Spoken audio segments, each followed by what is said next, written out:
Hello friends, welcome to my channel.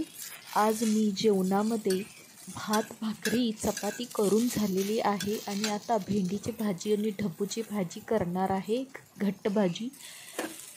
चपाती करून झाल्यावर तवा गरम होता, त्यावर मी भेंडी चिरून भाजून घेतलेला आहे आणि त्याबरोबर आता ढबूचेही मी काप करून घेतले आणि ते पण लालसर होईपर्यंत भाजून घेणार आहे. त्यामध्ये थोडंसं तेल घातलेलं आहे. ढबूची भाजी करण्यासाठी मी तव्यामध्येच ढबूची भाजी करणार आहे.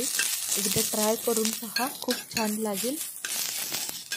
तर तव्यामध्ये तेल टाकलेलं आहे आणि त्यात कांदा टाकलेला आहे आणि कांदा लालसर झाल्यावर त्यावर चटणी टाकलेली आहे आणि चटणी टाकल्यानंतर थोडंसं पाणी टाकलेलं आहे आणि छान अशी परतून घ्यायची आहे. आणि त्यामध्ये भाजलेले ढबू चिरून भाजलेल्या ढबूचे काप जे आहे ते टाकायचे आहे आणि अशा रीतीने परतून घ्यायचं आहे. माझ्याकडे मोबाईल होल्डर नसल्यामुळे मी एका हातात मोबाईल घेऊन दाखवत आहे.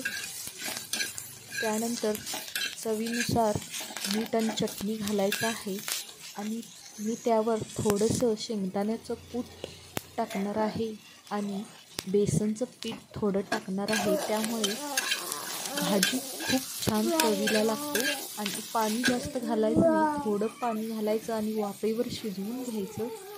एकदा ट्राय करून बघा. तव्यावर ढबूची भाजी खूप छान लागते.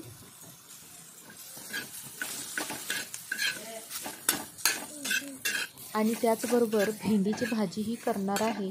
तर तव्यामध्ये मी पातेलीमध्ये तेल घातलेलं आहे. तेल थोडंसं जास्त पडल्यामुळे मी ते काढून घेतलेलं आहे आणि तेल टाकल्यानंतर मी तेलात कांदा घातलेला आहे आणि त्यात मी चटणी घातलेली आहे आणि चटणी तेलामध्ये पूर्ण हे करून आणि लगेच भेंडीची भाजी जी भाजून घेतली तव्यावरती घालायची आहे आणि चवीनुसार मीठ घालायचं आहे आणि थोडंसं पाणी शिंपडायचं आहे.